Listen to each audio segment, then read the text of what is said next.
சகல விதமான நன்மையான காரியங்கள் நடத்துகிறார்கள். இயேசு கிறிஸ்துவின் நாமத்தில் கேட்டுக்கொள்ள நல்ல தகப்பனே. ஆமென்.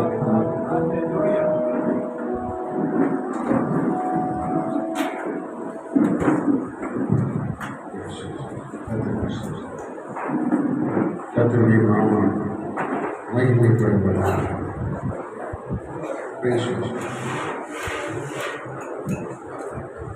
கர்த்தருக்கு ஸ்தோத்திரம். நல்ல அருமையான தேவனுடைய தாசர்கள் உங்களுடைய மத்தியில் உதவி செய்கிறாங்க. எங்கே கூட்டாலும் எந்த ஒரு எதிர்பார்ப்பும் இல்லாமல் டாக்டர் அலோசியஸ் நம்முடைய நண்பர்கள், நம்முடைய உடன் ஊழியர்கள், அநேக மாஸ்டர்ஸ் அவங்க டீமில் இருக்காங்க. நல்ல டீமுக்காக எல்லாரும் சோதனை பண்ணுவீங்க. சத்தமாக சோதனை பண்ணுங்களேன். சோதரம் சோதரம் சோதரம் சோதரம் சோதரம் சோதரம் சோதரம் சோதரம் சோதரம் சோதரம் சோதரம் ஸ்தோத்திரம்.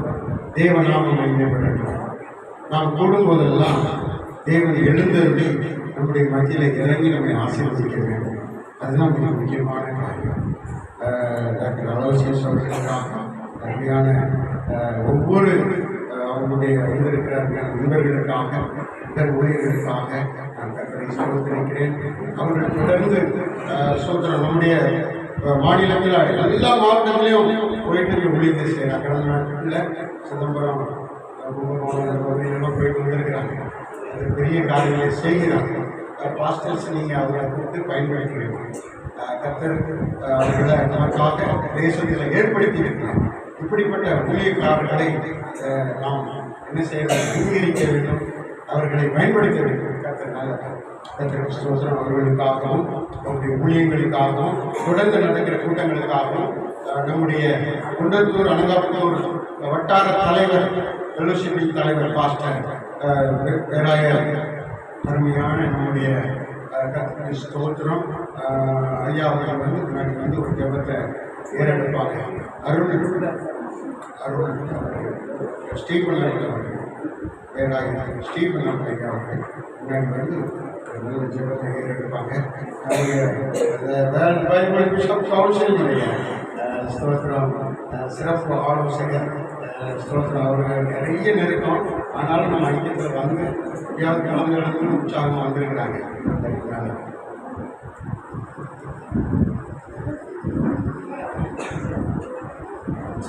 ஸ்தோத்திரத்தாவே நன்றியோடு துதிக்கிறோம், ஸ்தோத்திரிக்கிறோம்.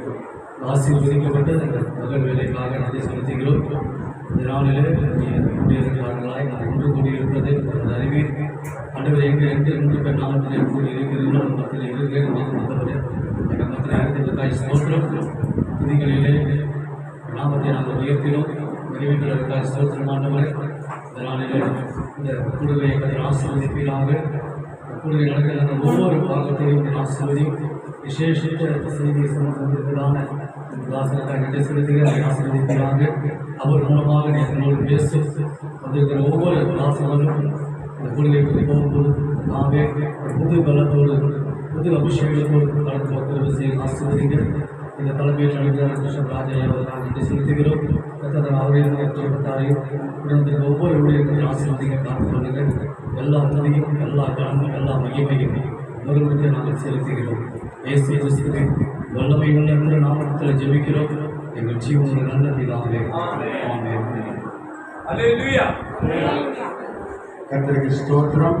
இந்த தினத்திலே நாம் சிறப்பு கூட்டத்திலே அமர்ந்திருக்கிறோம். இன்னைக்கு நேசரின் கரங்கள் திருச்சபை சிறப்பான ஒரு கூட்டம். அதாவது அவர்கள் ஆண்டு விழாவும் இந்த நாள் தான், ஐயாவுடைய திருமண நாளும் இந்த மாதத்தில் தான். ஸ்தோத்திரம்.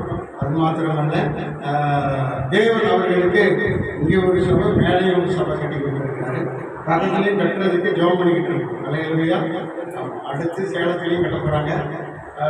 உடம்பகத்தில் ஒரு சபை இருக்குது, கட்ட நடத்தி கொண்டு இருக்கிறார். தேவனுக்கு அநேக கிளை சபைகளை கொடுக்க போகிறார்.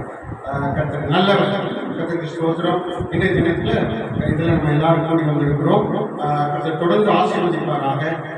நம்முடைய senate of world Bible bishop கவுன்சிலுடைய ஸ்தோத்திரம் தேசிய செயலாளர் சுவிசேஷகர் டாக்டர் மங்கள்ராஜ் அவர்களிருந்து சில காரியங்களை சொல்லிட்டு நமக்கான ஜெபிப்பாங்க. அதுக்கு முன்பு ஒரே ஒரு சரணம்.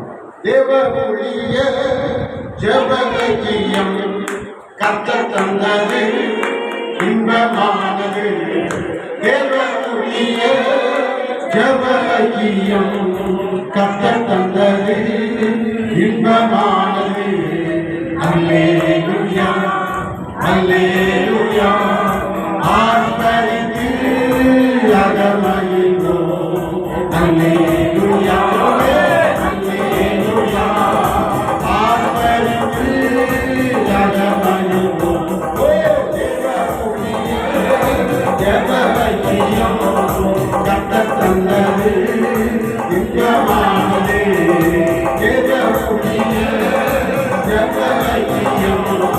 கர்த்தர் தந்தது இன்பமானது.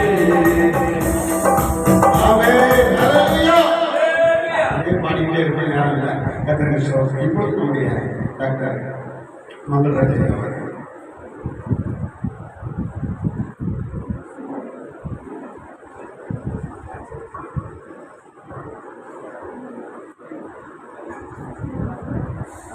கர்த்தருடைய பரிசுத்தம் மகிமைப்படுவதாக. நாளிலும் கூட வந்திருக்கிற அனைத்து கர்த்தருடைய ஊழியக்காரர்களையும் இயேசு கிறிஸ்துவின் நாமத்தினாலே வாழ்த்தி வரவேற்கிறோம். நாளில் கூட நம்முடைய தேவ ஊழியர்கள் ஜெப ஐக்கிய கூடுகை நீங்கள் அனைவரும் அறிந்திருக்கிற வண்ணமாக ஒவ்வொரு மாதமும் நாம் சிறப்பாக தேவனுடைய நாமத்தை மகிமைப்படுத்தும் வண்ணமாக நாம் இதை செயல்படுத்தி வருகிறோம். நம்முடைய ஊழிய கூடுகையில் முன்னூறுக்கும் அதிகமான நம்முடைய ஊழியக்காரர்கள் இணைந்து ஜெபித்து வருகிறார்கள். இந்த கடந்த 7 வருடமாக பிஷப் ராஜையா அவர்களை நான் அறிந்திருக்கிறேன். அவர்களோடு இணைந்து இந்த ஊழியத்திலே பயணிக்கும்படியாக கர்த்தர் கிருபை செய்திருக்கிறார். இந்த ஊழியத்தில் அறிமுகமாகும் பொழுது முக்கியமாக இது ஒரு ஜெபிக்கிற ஒரு கூடுகையாக அநேக காரியங்களுக்காக ஜெபிக்கிற விசேஷமாக அந்த கொரோனா காலங்களுக்கு முன்பாக இருந்தே ஜெபிக்கிற ஒரு நல்ல ஒரு ஐக்கியமாக இது அறியப்பட்டிருக்கிறது. நீங்கள் அனைவரும் அறிந்திருக்கிறோம்னா கொரோனா காலத்தில் ரொம்ப ஒரு எல்லாருமே இந்த ஜூம் ப்ரேயர் டெலிஃபோன் கான்ஃபரன்ஸ் எல்லாருமே செஞ்சாங்க. எல்லா சபைகளிலிருந்து எல்லா ஊழிய கூடுகையிலிருந்து அனைவரும் சேர்ந்தாங்க. நம்முடைய தேவ ஊழியர்கள் ஜெப ஐக்கிய கூடுகையிலும் அது ஒழுங்கிரமமாக தினமும் 3 வேளை காலையில் மத்தியானத்தில் அந்த இரவு வேளையில் கூடி ஜெபிக்க அது கர்த்தர் உதவி செய்தார். அந்த ஜெப கூடுகையில் இணைந்து ஜெபித்த அநேக ஊழியக்காரருடைய ஊழியர்களில் இன்றைய நாட்களில் நிறைய ஒரு மாற்றத்தை காண முடிகிறது. அவர்கள் தொடர்ந்து கர்த்தருக்காக பெரிய காரியங்களை செய்ய கர்த்தர் அவர்களை உருவாக்கி இருக்கிறார். கர்த்தருடைய நாமம் மகிமைப்படுவதாக. அநேக சொன்னது போல ஒவ்வொரு மாதமும் நம்முடைய தேவனுடைய ஜெப ஐக்கிய கூடுகை கூடி ஜெபித்துக் கொண்டிருக்கிறோம். அநேக காரணங்கள்னால நம்ம ஒரு குறிப்பிட்ட தேதியில் வைக்க முடியவில்லை. முன்பாக நம்ம செகண்ட் சாட்டர்டே வைக்க வேண்டும் என்று சொல்லி பிரயாசப்பட்டு அதை செய்து கொண்டிருந்தோம். சில குறிப்பிட்ட காரணங்களால நம்ம டேட்ஸ் மாறி மாறி இருக்கிறது. ஆனால் கர்த்தருக்கு சித்தமான வருகிற நாட்களில் அதை குறிப்பிட்ட தேதியில் வைத்து நம்ம அதை செய்ய நம்ம திட்டமிடுவோம். அது அநேகருக்கு பிரயோஜனமாக இருக்கும், கலந்து கொள்வதற்கு பிரயோஜனமாக இருக்கும். இதை நீங்கள் மனதிலே குறித்துக் கொள்ளுங்கள். இதில் தொடர்ந்து நீங்கள் இணைந்து ஜெபிக்கும்படியாக இந்த ஊழியர்களில் பங்கு பெறும்படியாக உங்களை அன்போடு கேட்டுக்கொள்கிறோம். அது மட்டுமல்லாமல் நம்முடைய ஊழியத்தின் சார்பாக அநேக இடங்களிலே சபைகளிலே மற்றும் எங்கெங்கே தேவைப்படுகிறோம் அந்த இடங்களில் நம்முடைய சுவிசேஷ ஊழியத்தை நம்ம அறிவித்துக் கொண்டு இருக்கிறோம். அதனுடைய ஊழியத்தை செய்து வருகிறோம். ஒருவேளை உங்களுடைய பகுதியில் அதனுடைய ஊழியத்தை மகிமைப்படுத்த, அதனுடைய நாமத்தை மகிமைப்படுத்த வேண்டும், அதனுடைய ஊழியத்தை செய்ய வேண்டும் என்று சொன்னால் நீங்கள் பிஷப் ஐயாவை நீங்கள் தொடர்பு கொள்ளும்படியாக உங்களை அன்போடு கேட்டுக்கொள்கிறோம். இன்றைய நாளில் கூட நம்முடைய நேசரின் கரம் என்ற இந்த ஆலயத்திலே கூடி ஜெபிக்கும்படியாக கர்த்தர் உதவி செய்திருக்கிறார். அதுக்கான கர்த்தருக்கு நன்றி செலுத்துகிறேன். இந்த ஸ்தல பாஸ்டர் பிஷப் ஐயாவுக்கு நாங்கள் நன்றியை செலுத்துகிறோம். இன்னும் அநேகரை அழைத்திருக்க முடியும். நம்ம இடப்பற்றாக்குறையினாலே நம்ம சிலரை மட்டும் நம்ம அழைத்திருக்கிறோம். கர்த்தருடைய நாம் மகிமைப்படட்டும். தொடர்ந்து நம்ம இன்றைய நாளில் அநேக காரியங்களுக்குள்ளாக கடந்து செல்ல இந்த வார்த்தையை கேட்கிறோம். அதற்கு முன்பாக நம்ம மத்தியில் சகோதரர் இமானுவேல் அவர்கள் வந்திருக்கிறாங்க. அவர்கள் கவர்மெண்ட்ல ஒரு முக்கிய பொறுப்பில் இருக்கிறாங்க. ஊழியக்காரர்களுக்காகவும் ஊழியம் செய்கிறவர்களுக்காகவும் சில ஆலோசனைகளை அவர்கள் நம்ம மத்தியிலே கொடுத்து அவர்கள் என்னென்ன காரியங்களை நம்ம செய்ய வேண்டும், எப்படி செய்ய வேண்டும் என்று சில ஆலோசனைகளை நம்ம மத்தியில் கொடுக்க இருக்கிறார்கள். இப்பொழுது அவர்கள் நம்ம மத்தியிலே சில காரியங்களை பேச இருக்கிறார்கள்.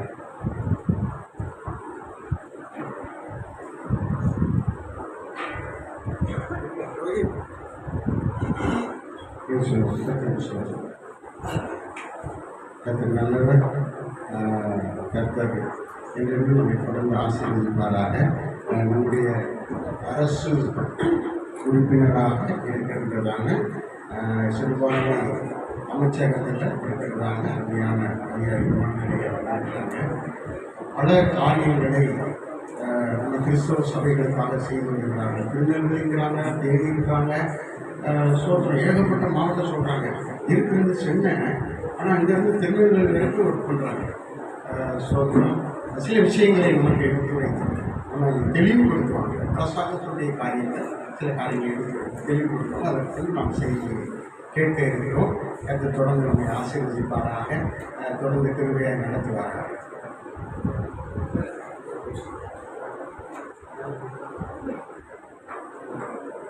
ஐயாவை இப்பொழுது நம்முடைய ஐக்கியத்தின் சார்பாக ஐக்கியத்தின் சார்பாக கணம் பண்ணும்படியாக நம்முடைய துணைத் தலைவர்களுக்கு மரியாதை செலுத்துகிறார்கள். எல்லாரும் மீண்டும் கடனை கேட்கிறாங்க.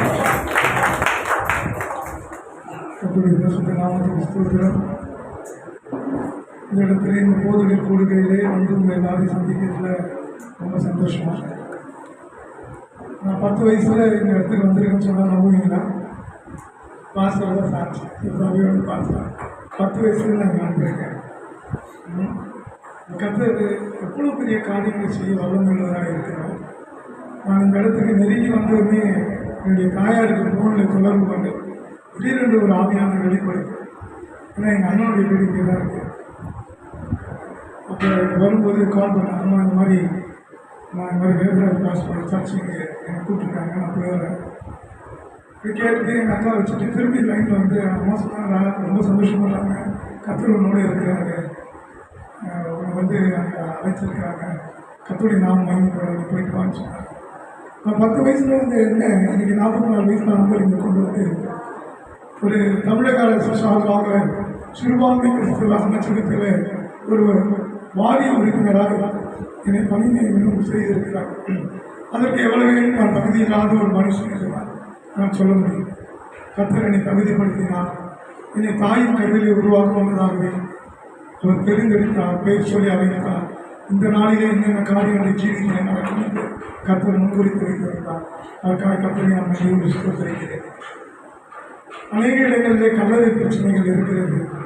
சிறுபான்மை மக்களுக்காக ஆங்காங்கே இலவசமாக கல்லறை ஒதுக்கப்பட வேண்டும் என்று மாண்புமிகு முதலமைச்சர் ஆணை பிறப்பித்திருந்தாலும் அதை செயல்படுத்த முடியாதபடி அநேக சிக்கல்கள் அதில் காணப்படுகிறது.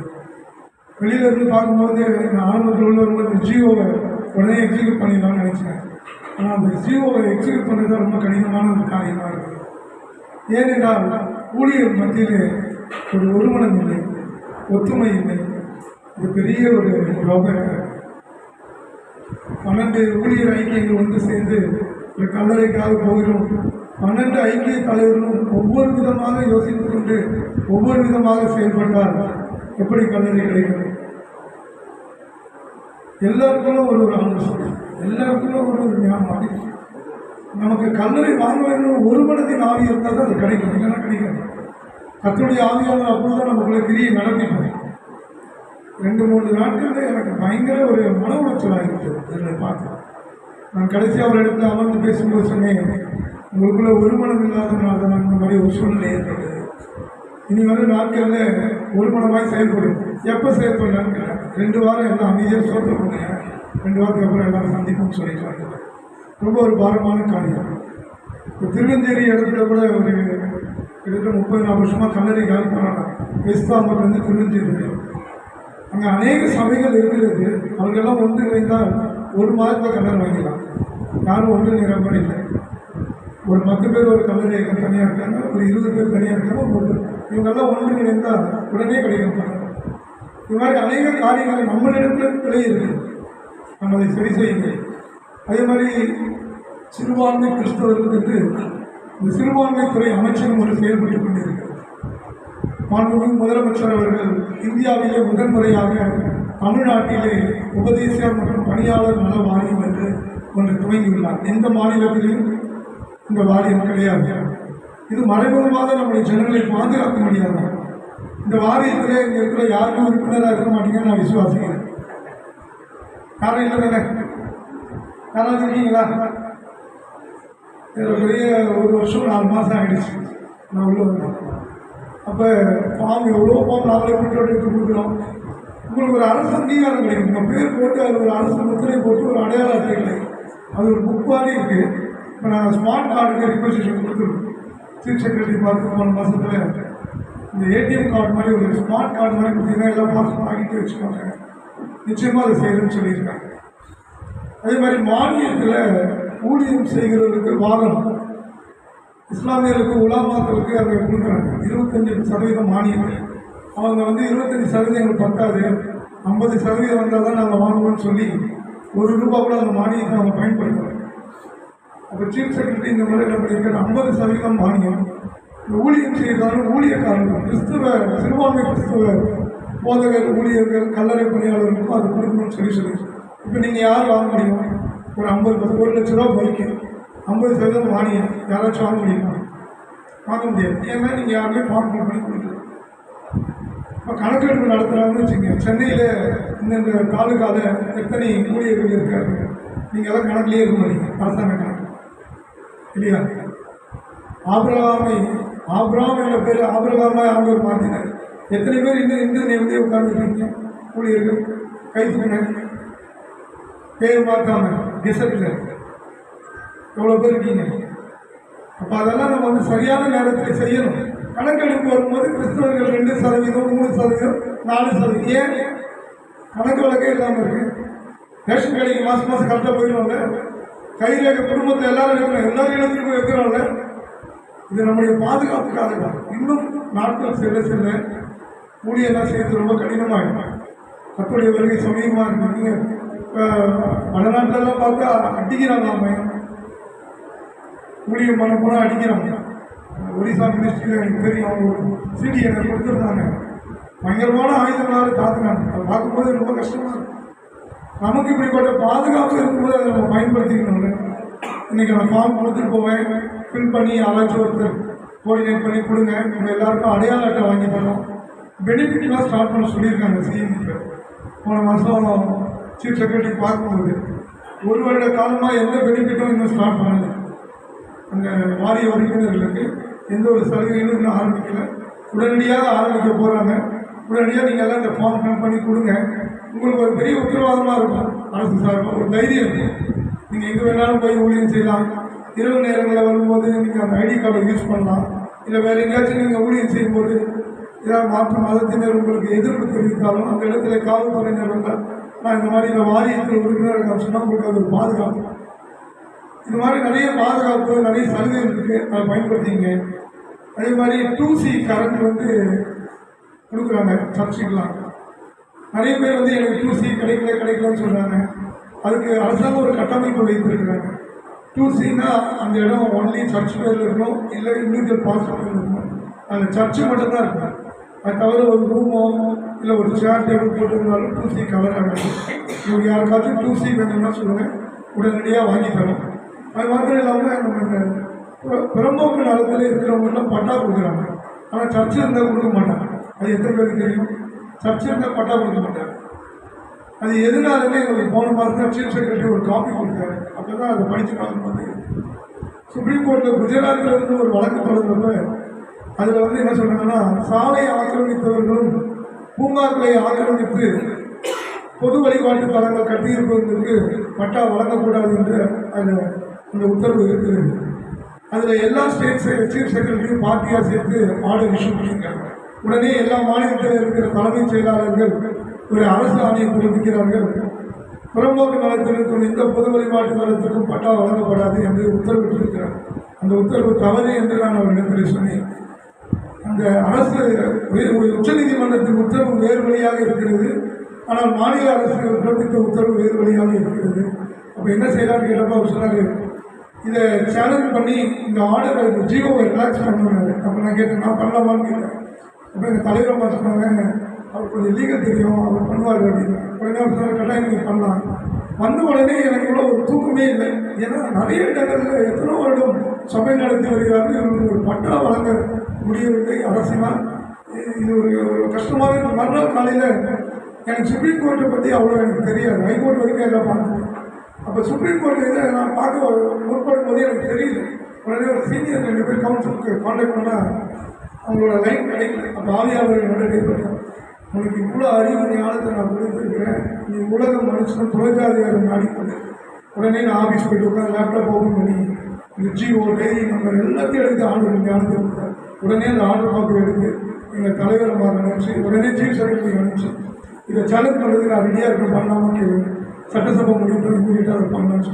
நிச்சயமாகவே அந்த உத்தரவு மாற்றி அமைக்கப்பட்டால், அந்த அரசாணை ரிலாக்ஸேஷன் ஆச்சுன்னா நம்முடைய ஊழியர்கள் இன்னும் வளர்வதற்கு ஒரு பெரிய வாய்ப்புகள் உள்ளது. இதற்காக நீங்கள் எல்லாம் செபிக்க வேண்டும். வேறு எந்த உதவியும் உங்களுக்கு நாங்கள் கேட்கல. எங்கெங்கெல்லாம் ஊழியர்கள் ஜெபம் நடக்குதோ அங்கெல்லாம் இது சொல்லி நீங்கள் இதுக்காக செபிக்க வேண்டும். அதே மாதிரி ஊழியர்கள் ஒற்றுமையாக இருக்க வேண்டும். எனக்கு ஆசை என்னன்னு கேட்டால், இந்த ராமாபுரம் பகுதியில் ஒரு 50 ஊழியர்கள் 100 ஊழியர்கள் இருக்கார்கள் என்றால், அவர்களுக்குள்ள ஒரு ஊழியருக்கு ஒரு பிரச்சனை என்றால் மீதி 99 ஊழியர்கள் ஒன்று சேர்ந்து அந்த பிரச்சனைக்கு தீர்வு காணுங்க. அதை விட்டுட்டு போலீஸ் ஸ்டேஷன் போகிறது, கோர்ட்டு போகிறது, அதெல்லாம் விட்டுட்டு 99 பாஸ் யாரும் ஒரு தலைபட்சமாக செயல்பட மாட்டாங்க. அதனால் தீர்வு நமக்குள்ளேயே நம்ம கண்டுக்கணும். நம்ம இன்னொருத்தர்கிட்ட போகும்போது அந்த தேவநாமம் தூஷிக்கப்படும். கடலூர் கலெக்டருக்கு போனப்போ அங்கே இருந்த டெப்டி கலெக்டர் ஒரு வார்த்தை ஊழியர்களை பற்றி தவறாக பேசியிருக்காங்க. என்னுடைய துணைத் தலைவர் அருகாமையில் இருக்கிறார். நாங்கள் 2 பேர் வெளியில் போகும்போது நான் சொன்னேன், இவர் மேலே கட்டாயமாக நான் ரிப்போர்ட் போட்டுருவேன், நான் தலைமைச் செயலகத்துக்கு ரிப்போர்ட் கொடுத்துருவேன் சீஃப் செக்ரட்டரிக்கு. எப்படி ஒரு ஊழியர்களை ஒரு தவறான வார்த்தைகளால் இவர் பேசுகிறார், இவர் யார் அந்த அதிகாரி. அப்போ அந்த மீட்டிங் நடக்கும்போது எனக்குள்ள ஒரே மைண்ட் டிஸ்டர்பன்ஸ். வெளியில் அந்த டெப்டி கலெக்டர் போட்டு சொன்னேன், நீங்கள் ஊழியர் செயலை சாதாரணமாக நினைத்துவிட்டீர்கள், உங்கள் மீது நிச்சயமாக நான் ஒரு புகார் தரும்படியாக நான் வாங்கிக்கிறேன். அவர் சொன்னார், தம்பி தயவுசெய்து அந்த மாதிரி எதாவது செஞ்சு நீங்கள் மன்னிச்சுங்க, இனிமேல் நான் அதை செய்ய மாட்டேன். அந்த இடத்துல கர்த்தர் எனக்கு அந்த தைரியத்தை ஆடி கொடுத்தார். காரணம் என்ன? நம்ம இடத்துல இருக்கிற குறைகளை பிழைகளை அவர்கள் காண்கிறார்கள். ஒத்துமை சொல்றார், அவர் ஒத்துமை ஒரு தவறான வார்த்தை சொல்லி இப்படி இவர்களுக்குள்ளே சண்டை போட்டுக் கொள்கிறார்கள் என்று சொன்னார். அந்த வார்த்தை கூட நீங்கள் சொல்லக்கூடாது, நீங்கள் ஒரு டெப்டி கலெக்டர் அந்த வேர்டெலாம் சொல்லக்கூடாது.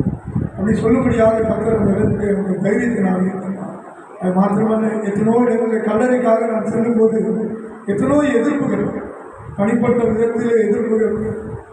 நான் ஒரு மனிதன் தான் என்று, இமானுவேல் ஒருவர் தான் என்று புறஜாதியார் நினைத்துக் கொண்டிருக்கிறார்கள். என்னோடு சேனைகளின் கர்த்தர் இருக்கிறார் என்பதை ஆண்டவர் காண்பித்தார். ஒரு இடத்துல கல்லறைக்காக சென்றபோது ஊரையே எனக்கு எதிராக எழுப்பிவிட்டாங்க. நானும் கொஞ்சம் விஷயம் தெரியாமல் டக்குன்னு கால விட்டேன். எங்கள் வீட்டுக்கிட்ட கல்லறை இல்லை. சரி, எங்கெங்கேயோ கலரை வாங்குறேன், நம்ம வீட்டுக்கிட்ட கலரை வாங்காமல் போய் மனு கொடுத்தேன். ஊர் தலைவருக்கு ஊரையே எனக்கு எதிராக எழுப்பிவிட்டேன். பார்க்குறாளா என்ன ஒரு தீவிரவாதம் மாதிரி பார்க்கலாம். என்னடா இது இப்போ ஒரு விஷயம். ஆண்டவர்கிட்ட சொல்லிக்கிட்டே ஆண்டவர் எனக்கு ஒரு வார்த்தை வந்துட்டேன், யாரெல்லாம் உனக்கு எதிராக கையெழுத்து போட்டாலும் அவங்களாம் ரட்சிக்கப்படுன்னு சொல்லுங்க. அப்போ என்னிடத்தில் வந்த போதகர் அதே ரீதி வார்த்தையை சொன்னார்கள், ஐயா எதிராக 500 கையெழுத்து ஆகிடுச்சான், இன்னும் 1 லட்சம் கையெழுத்து வந்தால் நான் வரவேற்கிறேன். எதுக்குங்க? இல்லை நான் ஒரு ஜெபம் பண்ணலாம் இருக்கேன். எதிராக கையெழுத்திட்ட 1 லட்சம் பேராக இருந்தாலும் ரட்சிக்கணும். உடனே ஒரு ஆத்மாவை அவர் ரட்சிப்பு உண்டாயிடுவாங்க. இப்போ எங்களுக்கு அந்த கல்லறை கிடைக்க முடியாத ஆண்டவர் ஒரு ஆலோசனை கொடுத்தார். நாங்கள் சிறுபான்மை கிறிஸ்தவர்களுக்காக போராடி கொண்டு இருக்கிறோம். கல்லறைக்கு இந்துக்கள் எதிராக கையெழுத்திட்டு இருக்கிறார்கள். ஆண்டவரை நாங்கள் என்ன செய்யணும்? அப்போ ஒரு ரோடு கொடுத்தாரு ஆண்டவர். Minority is the majority of India. ஆண்டவர் அது எப்படி அவங்க செயல்பட்டு எல்லாரும் சொல்கிறாங்க, எங்கெங்கே சட்டசபையில் பேசுகிறாங்க, பாராளுமன்றத்தில் பேசுகிறாங்க, minority is the majority of India. அப்போ இதில் என்ன அவர்கள் அவசியத்தின் போது இஸ்லாமிய சகோதரர்களை அழைத்து பேசுகிறேன், உங்களுக்கு இங்கே அடக்கத்தனம் இல்லையே, என்னோட வாருங்களை உங்களுக்கு இடத்தை வாங்கி கொடுத்துருக்கேன். உடனே அவர்கள் வந்துவிட்டாங்க. கலெக்டர் முன்னாடி போய் நிற்கிறேன், sir minority is the majority of India, 2 religious நாங்கள் வி ஆர் த மெஜாரிட்டி. யாரும் ஒரு மதத்தினர் இந்த கையெழுத்து போடுறதுனால நீங்கள் அதை தடை பண்ணுறது, you are the first citizen of the district அப்படின்னு கலெக்டர் அப்படின்னு நான் பார்க்குறேன். கட்டாயம் நான் பண்ணிடுறேன். அந்த அதிகாரத்தை அந்த வாக்கு வல்லமை கர்த்தர் பரத்திலிருந்து எங்களுக்கு தந்தார். நான் ஒரு சிறு பையன் தான், என்கிட்ட சொல்லிக்கல எந்த ஒரு ஞானமும் புத்தியும் அறிவும் இல்லை. ஆனால் அதிகாலை 4 மணிக்கு இதுதான் பெரிய ரகசியம். இவ்வளோ நாள் நான் சொன்னதெல்லாம், இவ்வளோ நேரம் சொன்னதெல்லாம் உலக காரியம். இப்போ நான் சொல்கிற ஒரு ரகசியம், அதிகாலை 4 மணிக்கு 3:50 எனக்குள்ள ஒரு பயத்தோடு நான் எழுந்து தேவ சமூகத்தை நான் ஆயத்தமாகி 4 மணிக்கு காத்திருப்பேன். கர்த்தர் வருவார். அவருடைய முகத்தை ஒவ்வொரு நாளும் பெருசு. இன்று காலை நான் தேவ சமூகத்தில் இருக்கும்போது நான் ஆண்டவரிடத்தில் கேட்டேன், ஆண்டவரே நீர் எங்களுக்கு ரட்சிப்பு கொடுத்து விட்டு இன்னும் நாங்கள் என்ன செய்ய வேண்டும் இந்த உலகத்தில் எங்களுக்கு நீ போதித்து தரமாட்டேன். ரொம்ப ஈஸியான ஒரு வாக்கு தானே இருந்தது. ஏன் எங்களுக்கு நீங்கள் சொல்லித்தர மாட்டேங்க? ஒரு வேலை நீங்கள் சொல்லிக் கொடுத்தால் ஈஸியாக நாங்கள் சென்றடைய வேண்டிய இடத்தை சென்று அடைந்திருக்கோம். அப்போ இந்த வருஷம் நம்ம சகோதரன் சொன்னார், கர்த்தர் நம்முடைய படகில் இருந்தால் ஒரு நொடிப்பொழுது சேர வேண்டிய இடத்திலே அக்கறைக்கு போய் சேருவார். இதுதான் கர்த்தர் பேசுகிறதான வார்த்தை. ஒவ்வொரு இடத்திலும் கர்த்தருடைய கண்கள் மீது நோக்கமாக இருக்கிறது. ஆவியானவர் நமக்குள்ளே அக்கினியால் பற்றி எரிந்து கொண்டு இருக்கிறார். ஆனால் நாம என்ன செய்கிறோம்? தண்ணீரை எடுத்து ஊற்றிக் கொண்டு இருக்கிறோம். எதற்கு? அந்த அக்கினியை அணைக்க முடியாது. எலியா எப்படி உரிமை பாருங்க. அந்த வார்த்தை நேற்றிலிருந்து கர்த்தரினோடு பல இடங்களில் பேச முடியாது. இந்த இடத்துல நெருக்கி எலியா, எலியாவுக்குள்ள எப்படி ஒரு விசுவாசம், அந்த தீர்க்கதரிசி எலியாவின் தேவன் இந்த இடத்துல இறங்கும்படியாக என்று உரிமை பாராட்டினார் நம்முடைய ஆண்டவர்கள். இதே போல இங்கே இருக்கிற ஒவ்வொரு ஊழியர்களும் உங்களுடைய பெயர்களை சொல்லி என்னுடைய தேவன் என்று உரிமை பாராட்டும் போது வானத்தில் ஒரு அக்கினி நமக்கு விரோதமாக, நம்முடைய ஊழியர்களுக்கு விரோதமாக, நம்முடைய சமாதானத்துக்கு விரோதமாக, சபையில் இருக்கிற விசுவாசிகளுக்கு விரோதமாக கிரியை செய்த எல்லா வல்லமையும் அளிக்கப்பட வேண்டும் என்றால் ஊழியர்கள் அதிகாலையில் 4 மணிக்கு தேவனுடைய முகத்தை தரிசிக்க அதிகாலையில் என்னை தேடுகிறேன். அதிகாலை 4 மணி ஜெபம் செய்து பாருங்கள், ஊழியம் ஆசீர்வதிக்கப்படும். சகோதரன் சொன்னது போல வாடகையில் இருக்கிற ஒரு சபை சொந்த சபையாய் மாற வேண்டும் என்றால் ஊழியம் செய்தால் போதாது, அதிகாலையில் அந்த ஊழியக்காரர் தேவனுடைய முகத்தை தரிசிக்க வேண்டும். நம்ம என்ன சேர்ந்து ஒரு பஸ்ல போறோம்னு வச்சுக்கோங்க, 100 கிலோமீட்டர் பஸ் ஓட்டணும். அந்த டிரைவருக்கு ரெஸ்ட் கொடுக்கும். ஏன்? அந்த டிரைவர் நம்மளை பாதுகாப்பாக ஓட்டி தரும்.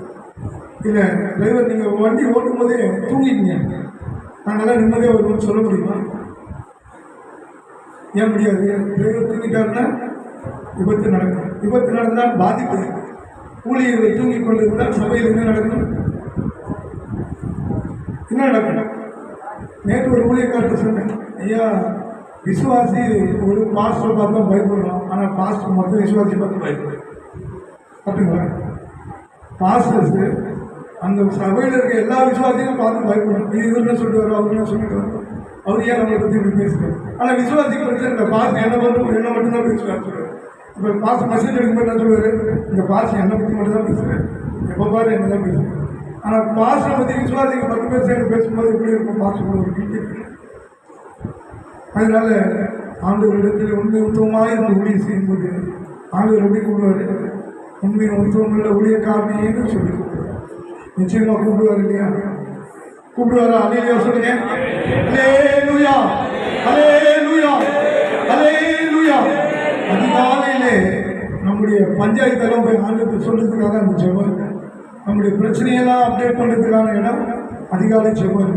அதிகாலையில் தேவனை துதிக்க வைக்கும், ஸ்தோத்திர பலிகளை ஏறெடுக்கணும். வேற எதுவுமே நம்ம பேச வேண்டாம். ஆண்டவருக்கு எல்லா ஆண்டவருக்கும் தெரியும். வாடகைகளுக்கு சர்ச்சு சொந்த சர்ச்சா மாட்டோம், ஆண்டவருக்கு தெரியாதா? பைக் வச்சிருக்க பாசம் காரில் போன ஊழியருக்கு ஆண்டவருக்கு தெரியாதா? சபையில் 100 விசுவாசிகள் 50 விசுவாசிக்கு பிரச்சனை ஆண்டவருக்கு தெரியாதா? எல்லாம் ஆண்டவருக்கு தெரியும். போதகர்கள் அதிகாலையில் எழுந்து 2 கைகளை உயர்த்தி தேவனுடைய நாமத்தை உயர்த்தும் போது சபை ஆசீர்வதிக்கப்படும். ஆடுகள் குட்டிகள் போட்டுக்கொண்டே இருக்கும். சபையிலே ஆத்துமாக்கள் பெருகும். ஒரு விசுவாசத்தினாலே நான் சொல்கிறேன், இந்த இடத்தில் உங்களை நான் காணும்போது மிகவும் சந்தோஷப்படுகிறேன். இன்று நாளில் ஒரு விசுவாசியாய் ஜீவிப்பதே கடினம். ஆனால் கர்த்தருக்காக ஊழியம் செய்யும்படியாக உங்களை நீங்கள் அர்ப்பணித்திருக்கிறீர்கள். இன்னும் மென்மையிலிருந்து ஊழியர்கள் ஆசீர்வதிக்கப்பட வேண்டும். நான் அனைத்து ஜபத்திலே நான் நினைத்துக் கொள்கிறேன். அது மாத்திரமல்ல, இந்த பணியாளர் நலவாரியத்திலே உடனடியாக நீங்கள் யாரும் எல்லா போதங்களும் அந்த விண்ணப்பத்தை பூர்த்தி செய்து நீங்கள் இங்கே கொடுத்துருங்க. நான் வாங்கி கொண்டு போய் கலெக்டர் ஆஃபீஸில் கொடுத்துருவேன். எனக்கு அப்படி ஒரு ஊழியர் தான் கர்த்தர் கொடுத்துருக்கேன். நீங்கள் யாரும் சிரமப்பட வேணாம். நீங்கள் யாராச்சும் பாசிட்டிவ் கொடுத்துட்டீங்கன்னா கூட இந்த சபை போதகர்களுக்கு நான் அதை பெற்று உங்களுக்கு உடனடியாக அடையாள அட்டை வாங்கித்தர நாங்கள் என்னுடைய வாரியத்தின் சார்பாக பரிந்துரை செய்கிறோம். பேப்டிசம் சர்டிஃபிகேட் இருந்தால் போதும். இந்து நேமில் இருந்தாலும் பிரச்சனை இல்லை, பேப்டிசம் சர்டிஃபிகேட் கொடுங்க, அதை நாங்கள் வச்சு உங்களுக்கு நாங்கள் அடையாள அட்டை வாங்கி தந்துவிடுகிறோம். இன்னும் அதிகமாக ஒரு மனம் கூட வேண்டும். ஒரு மனதின் ஆவியானவர் நம் யாவருக்குள்ளாக கிரியை செய்ய வேண்டும். நீங்கள் யாவரும் இந்த நேரத்தில் நாம் பேசுகிறதெல்லாம் கேட்டீர்கள், அதன்படி செய்ய வேண்டும். மிக முக்கியம் அதிகாலை சொற்பிடிக்கணும். இதை செய்து பாருங்கள். இதோட பிரதிபலனை